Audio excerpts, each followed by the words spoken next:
Hi, I'm Jordan. We're filming another episode of our Wisdom and Wine YouTube series. Today we're going to talk about home births. This is a topic that not very many parents have experience with, but a lot of people have questions about.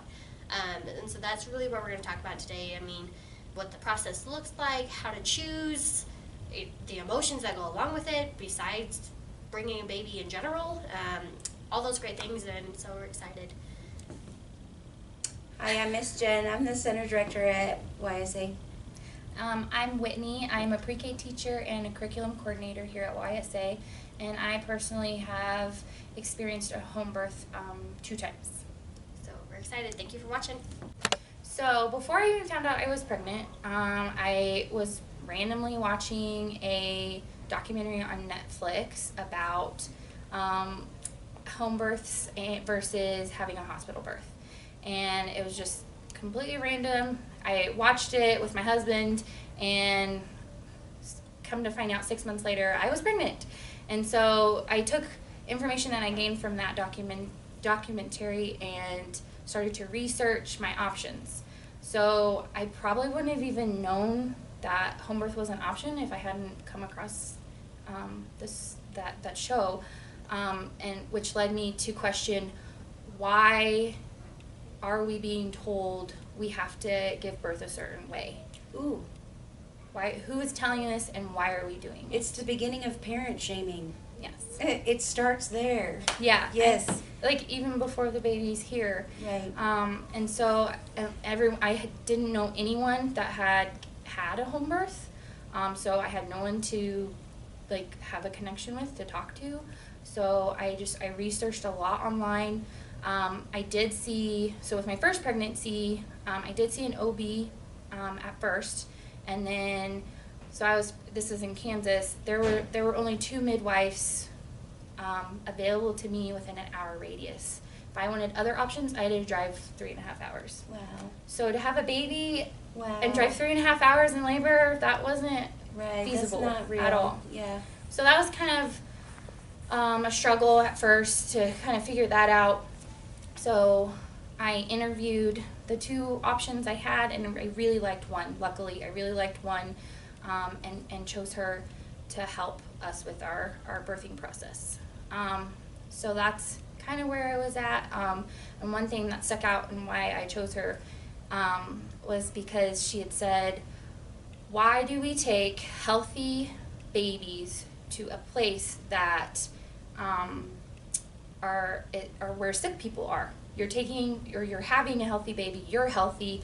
Why are you in an environment where a majority of the people are ill? And I was like, and okay, Wow. that's huge you for sold me. me. Yeah, absolutely. For sure. So that really stuck with me, I think, the most in my mind. And my husband and I decided that this is the process that we wanted to take, and I got really excited about it. I got a lot of questions at first, like, are you gonna die? Like, are you? I was just gonna ask you, because I've birthed 3 children. I wish I would have had that kind of eye-opening minute. But I also have grown children that could be having children now. And the thought of my almost 22-year-old daughter, who doesn't have babies and isn't, yet, the thought of her coming to me and saying, I'm not going to be somewhere where medical care is like right there. As a mom, I would be panicked. So how did your mom relate? My mom was panicked at first. I've never done things how I was supposed to. I feel like That's awesome, though. Like, I mean, that is like really on cool. those types of things. Like, I was a rule follower to hardcore. Like, growing up, super rule follower. But then, like big life decisions, I don't feel like I've stuck to that path of This how. explains her husband. Yeah, yeah, for sure. And he helps you not exactly to stay so yes, stringent. and that's why we're together. But yeah, a lot of his family and my family were both like, what? As we were the first to ever do this. Right. So we were like, no, I'm not gonna die. Right. I'm healthy. I have no pre-existing conditions. Those are, you have to be healthy. Obviously, yeah. No pre-existing conditions, and things like that, to be able to have that. And even I mean, but even now though, almost 6 years later, women that have had like C-sections are having home births, and women that you know, so there's ways around it. You just have to really do your research. I think there's just such a stigma. I mean, I'm in early childhood development. I know how babies develop. I know, you know what I mean? Mm-hmm. But as a mom, my initial thing was panic. Mm-hmm. Like, no, you're going to be where somebody can help you Mm-hmm. because you are the most important thing in the world. Yeah. So that's really, it's neat. It's a cool perspective to have. I like it. Yeah. Okay, so let's talk about prenatal care without getting on too much of a rant. Well, maybe we will. But obviously prenatal care is important. Defining what prenatal care looks like is the whole different subject. I know, with morning sickness, sometimes, taking prenatal vitamins looks different for some people. My biggest thing with prenatal care is take care of yourself, meaning your whole self, including your brain. So if your doctor, and please, food police and whatever pediatric person, this is my opinion, if you want lunch meat, eat it. If you want sushi, eat it. Like, try to pay attention to getting your protein and carbs and, eat your vegetables and all that if you can. But to limit pregnancy, it just almost ruins the experience, I think, for women nowadays. Nobody ever said anything to me when I was when I was pregnant that I couldn't have a piece of ham or a tuna fish sandwich. I just really don't. I understand there's been research, okay, but whatever you want to research, you're going to be able to find, I think, with the information age right now. I think the biggest thing is to enjoy your pregnancy because you're never going to be pregnant with that kid again. Mm-hmm. Yeah, it's a super special time, and having a midwife, so I had both with my first child. I had the OB and I had the midwife. The OB, very doctor-like. He was great and I loved him, but he, very doctor-like, very in and out. My appointments were maybe Cold. 15, 30. Kind of oh, cold. yeah, Is that cold, what you mean, doctor-like? White room, yeah, doctor-like, like white room. I met with him maybe 10-ish minutes or so, but I was with his nurse or whatever for a little bit longer. They just take your measurements. You don't have a connection. There is no connection being made. With my midwife, my appointments were an hour minimum every time. I went into her office, it felt like a spa.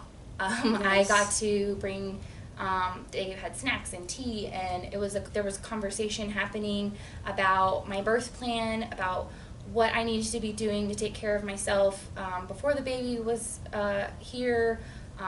Everything that I wanted. It was all about me. So it was great. But it should be. Right? I mean, it really should be when you're pregnant. It should be about you, and it shouldn't be about you having to jump through hoops for somebody else because somebody else had a study that you shouldn't do XYZ. I mean, you just got to do you. Yep. So, and it was really great. So I think that's like, I mean, you're preparing, with my first child, you have no idea right. What is going to happen because never given birth before. It's so crazy, and just to make that connection, they almost become a part of your family. I mean, they knew me and my husband very well. Throughout your visits, it's the same amount of time. So it's like once a month, and it goes to twice a month, and then once you get further along, it's the exact same. They're checking the same stuff. They're doing the strep B test. They're doing all of the same. They can do it all. And right, but your body's so much more comfortable because you're with people that which is going to cut down on stress to your baby. Mm-hmm.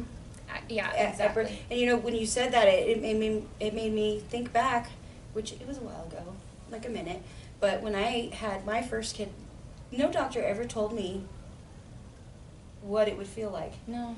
Or what we would be experiencing or what possibly could happen. It was just kind of like, here's your due date. Yeah. You're almost ready. Like, and you go in and you're like, like, wow. I mean, you get horror stories from other women or not horror stories, whatever, but you really don't get prepared. And so to have somebody sit down and actually take that time and say, you know what, I care about you, your body, your pregnancy, your baby.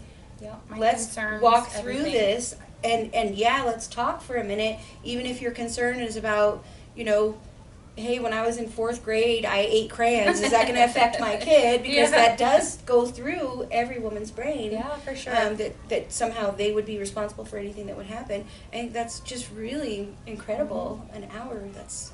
It's a long time, Wow. and you're making those connections every time, and then you're preparing yourself, like your level of comfort with this person who is going to be with you while you're giving birth. On the other side, in the hospital, is it going to be Dr. X or is it going to be Dr. Y? Whoever's Like, on call. yeah, and hopefully you're on schedule, you know, and so that was a huge difference I saw with other friends. You know, they were like, well, I didn't have my doctor, they weren't even there, and I was like, oh. Yeah, 2 out of 3 for me. I didn't either. So you The never entire met person that that we saw, it was just like, oh, he's on call for me, you know, and of course, that's when I give birth, is when my doctor goes out of town, but clearly a lot of people at your most have done that. vulnerable and intimate moment of your entire life. I get it. Totally get it. So I had 2 home births. With my first home birth, it was a little over 30 hours total. Yeah. I was at home. So this is just my perspective at home. I was at home. I was, able to eat. I was able to drink whatever I wanted. I know in hospitals you can't do that. You're confined to a room, and you have to get it done in a hospital room that you've never even been in before. Yeah. So I had the comfort of my home. I had all my stuff. I never had to pack that bag. And being the person I am, I would have forgotten half of it anyways. So I'm really glad for that. My family was there. When you're delivering in a hospital, I'm pretty sure they don't let siblings in the room. They usually let like 1 or 2 people, and that's it, and everybody else has to kind of wait. Yeah. So my husband was there. On my second birth, my daughter was there. My mother was there. And so I feel like that aspect too. There was no stress. There was no extra stress. It was more of an experience than a procedure. Yes. Yeah. Yeah, for sure.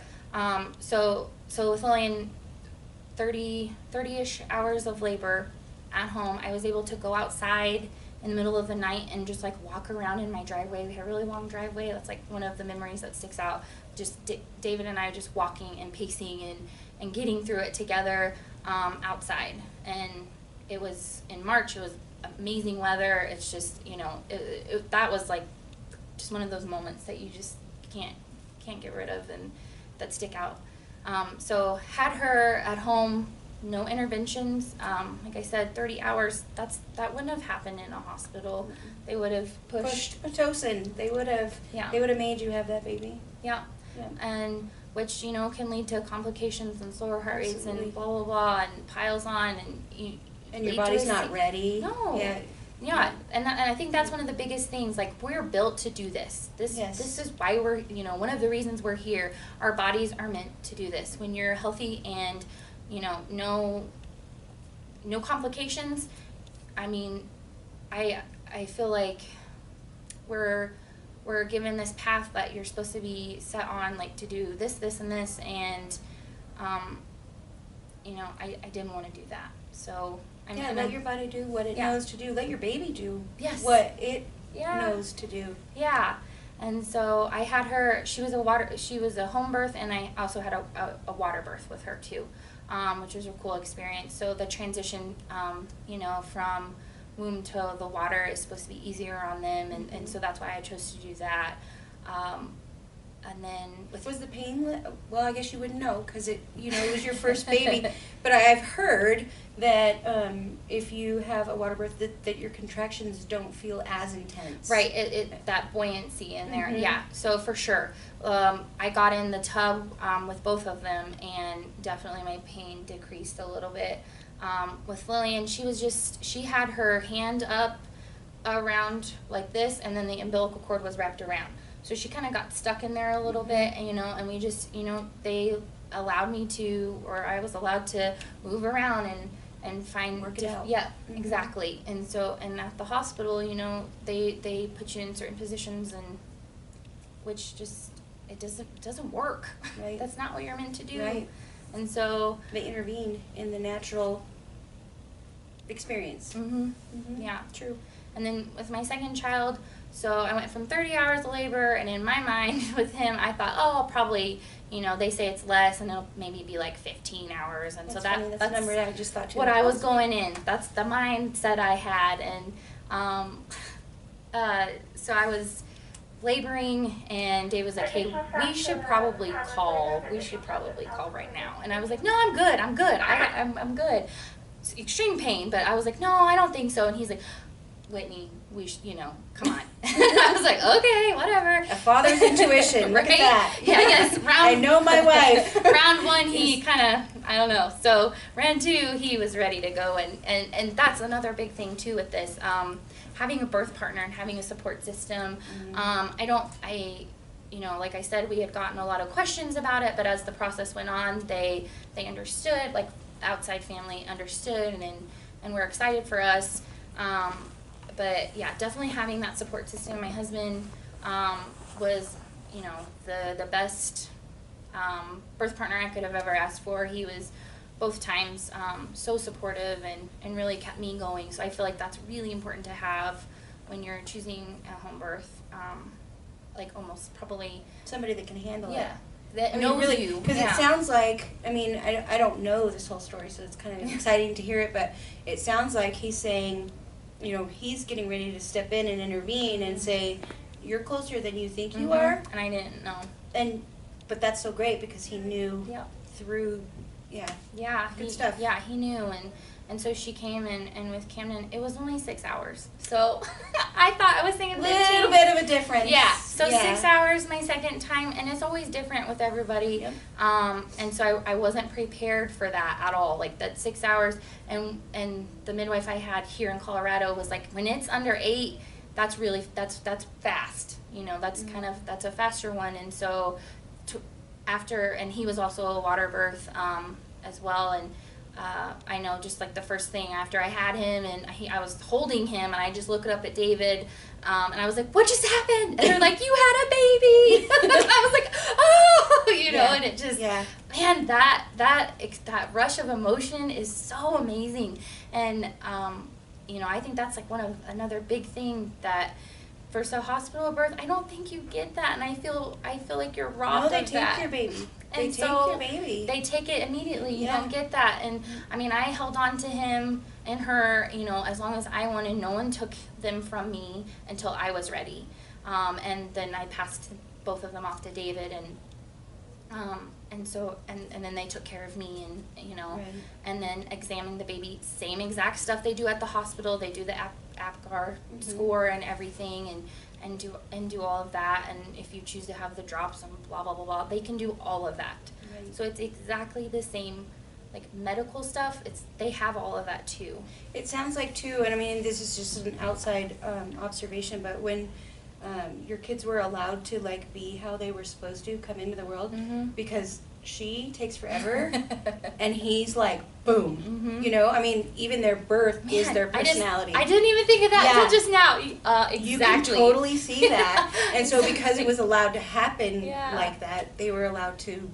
Wow, that is, yep. I was just hollering at her this morning about, let's go.